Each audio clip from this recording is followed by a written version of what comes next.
Assalamualaikum warahmatullahi wabarakatuh. Di sini saya akan membahas bab 5 Unreliable UDP Communication. Meskipun sebagian besar aplikasi jaringan membutuhkan keuntungan dari keandalan TCP dan aliran kontrol, protokol datagram pengguna yang kurang populer atau UDP tetap merupakan bagian penting dari tumpukan TCP atau IP. UDP adalah protokol sederhana dengan minimal fitur. Beberapa aplikasi tidak memerlukan fitur TCP.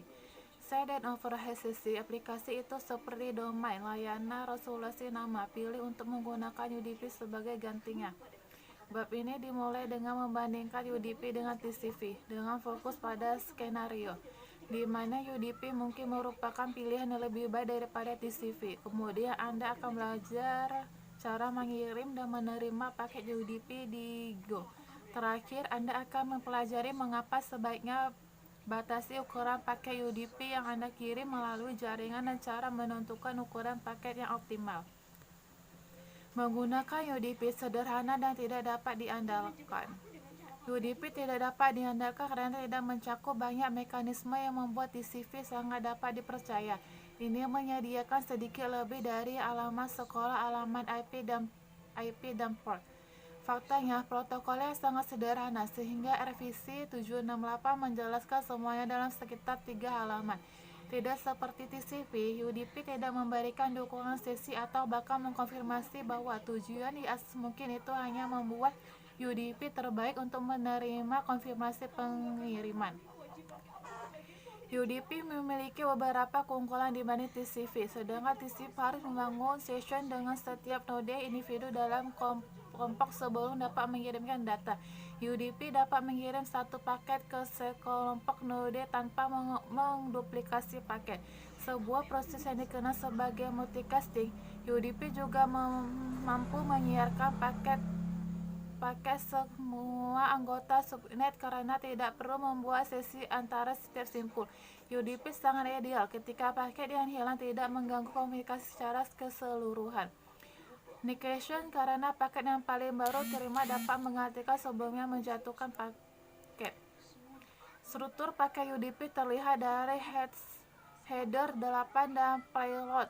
NS header berisi 2 byte untuk port tujuan, 2 byte untuk panjang paket dalam byte, dan second 2 byte.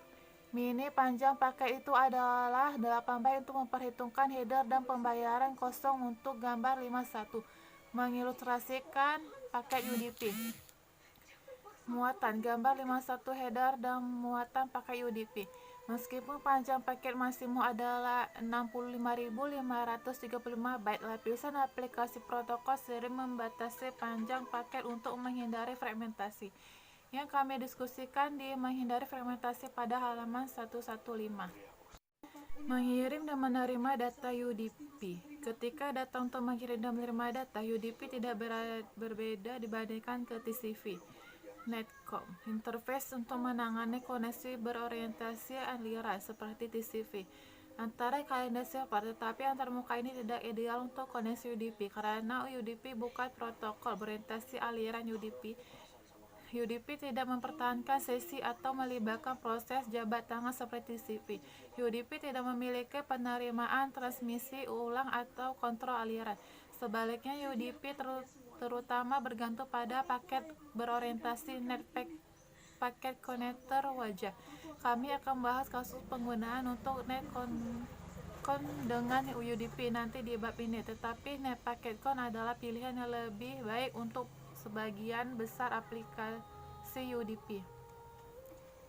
Menggunakan server gema UDP. Mengirim dan menerima paket UDP adalah proses yang hampir sama dengan pengiriman dan penerimaan paket TCP. Tetapi karena UDP tidak memiliki dukungan sesi, Anda harus dapat menangani nilai pengambilan tambahan alamat pengirim saat membaca data dari objek koneksi seperti yang ditunjukkan pada listing. Implementasi server gema UDP. Dapat kita lihat paket implementasinya server seperti ini.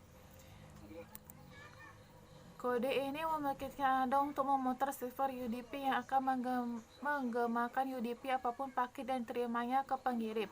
Anda akan menggunakan kode ini sedikit dalam bab ini jika Anda harus memahami apa yang terjadi di sini.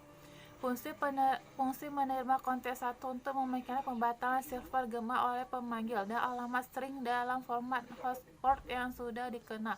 Ini mengembalikan antarmuka net dan antarmuka kesalahan. Penelepon menggunakan antarmuka NetAdd untuk mengelamatkan pesan ke server gema. Antarmuka kesalahan yang dikembalikan bukan nihil jika ada yang tidak beres saat membuat intes server gema.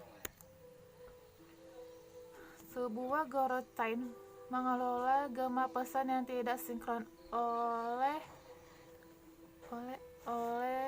echo server. Sebuah blok gemosen kedua pada kontes down channel 4. Setelah penelepon membatalkan kontes menerima selesai akan membuka blokir dan server tutup, menghancurkan coroutine ini dan induknya coroutine 3 untuk membaca dari koneksi UDP dan memberikan potongan byte ke readform method 6. Menerima data dari server echo. Sekarang Anda sudah familiar dengan server gema yang berbasis UDP.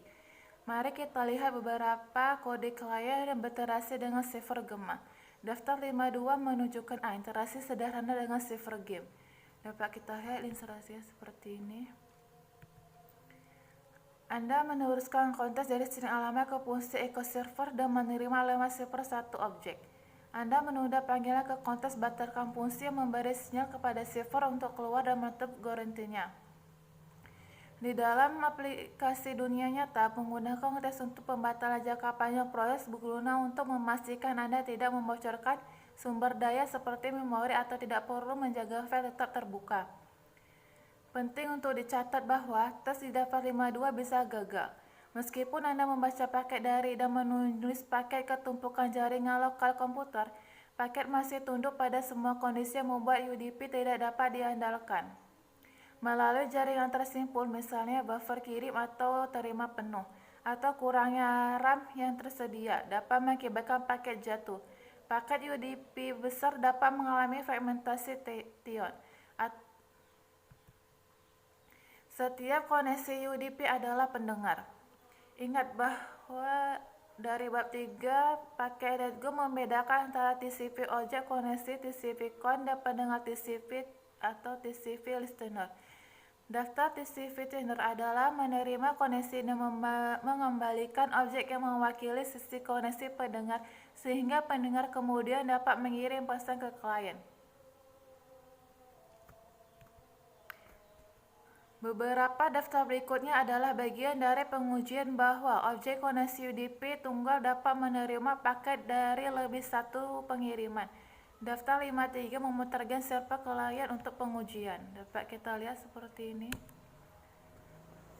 Sementara itu, klien menulis pesan paling ke server gema 1 dan segera membaca pesan masuk kedua. Menggunakan net.com di UDP. Menggunakan netcon di UDP, Anda dapat membuat koneksi UDP implementasikan antarmuka netcon, sehingga kode Anda berperilaku tidak dapat dibedakan dari CV netcon.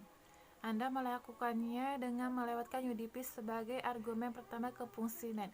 Menggunakan netcon dengan koneksi berbasis UDP, Anda dapat mencegah penyusup mengirimnya Anda pesan dan menghilangkan kebutuhan untuk periksa alamat pengirim pada setiap balasan yang Anda terima. Menghindari fragmentasi. Fragmentasi adalah proses API layer untuk memecah paket menjadi potongan-potongan yang lebih kecil, cocok untuk transmisi yang efisien melalui jaringan. Semua media jaringan memiliki batasan ukuran paket yang dikenal sebagai unit transmisi maksimum MTU. Setelah fragmen mencapai tujuan mereka sistem operasi merakit kembali setiap paket dan menyajikan paket tersebut ke aplikasi Anda. Tetapi, fragmen dapat merusak atau gagal saat mencapai tujuannya untuk satu alasan atau lainnya. Ini adalah pertimbangan penting jika Anda menggunakan UDP, karena tidak seperti CV. UDP tidak pulih dengan baik dari kesalahan atau kekurangan. Pengirim harus mengirim ulang seluruh paket UDP. Seperti yang dapat Anda bayangkan, mengirimkan paket besar sangat tidak efisien. Meskipun Anda angka pendekatan untuk mengurangi efek fragmentasi, kami mencoba untuk menghindarinya sama sekali. Kami akan fokus pada cara langsung untuk mengidentifikasi MCU antara komputer Anda dan node tujuan. Anda dapat menggunakan perintah ping untuk menentukan MCU antara komputer dan node tujuan. Contoh berikut yang mengirimkan ping ini melalui internet, yang memiliki MCU minimum 46 byte dan MCU maksimum 1500 byte per spesifikasi. Jika ada lompatan antara komputer dan Anda tujuannya memiliki MCU kurang dari 1500 byte, paket Anda akan terfragmentasi. Anda mengatur flag M1 untuk melakukan yang menetapkan opsi larangan fragmentasi dan atur flag S2 sehingga 1500 yang menetapkan flyload 1500 byte. Karena kamu tidak memperhitungkan ukuran hacker paket, ini harus melebihi internet MCU. Seperti yang diharapkan, Anda mendapatkan pemberitahuan bahwa paket tersebut membutuhkan fragmentasi. Seperti yang Anda lihat, Anda tidak pernah menerima balasan dari 1111 di daftar 59 karena paket yang Anda kirim terlalu besar untuk melintasi setiap hop tanpa membutuhkan fragmentasi. Sebagai gantinya, perintah ping memberitahu Anda bahwa pesan terlalu panjang. Kesimpulan, UDP adalah protokol berbasis datagram minimalis yang mengutamakan kecepatan daripada keandalan. Kemampuan dengan menghindari banyak kontrol aliansi CV dan fitur keandalan, UDP sangat ideal ketika kecepatan dan kesederhanaan diperlukan dan potensi untuk kehilangan data dapat diterima, seperti dengan streaming video langsung. Karena UDP tidak berbasis sesi, tidak ada konsep pendengar UDP yang menerima koneksi setelah membuat sesi. Sebaliknya, Anda membuat komunikasi UDP yang tidak dapat diandalkan 117 koneksi jaringan dengan menggunakan net listen packet yang mengembalikan net packet count antarmuka. Kode Anda kemudian dapat membaca pesan masuk atau datagram dari antarmuka net packet count karena setiap net packet count mendengarkan pesan. Fragmentasi adalah pertimbangan serius saat menggunakan UDP. Ini important untuk menghindari fragmentasi paket UDP Anda bila memungkinkan untuk membantu memastikan pengiriman.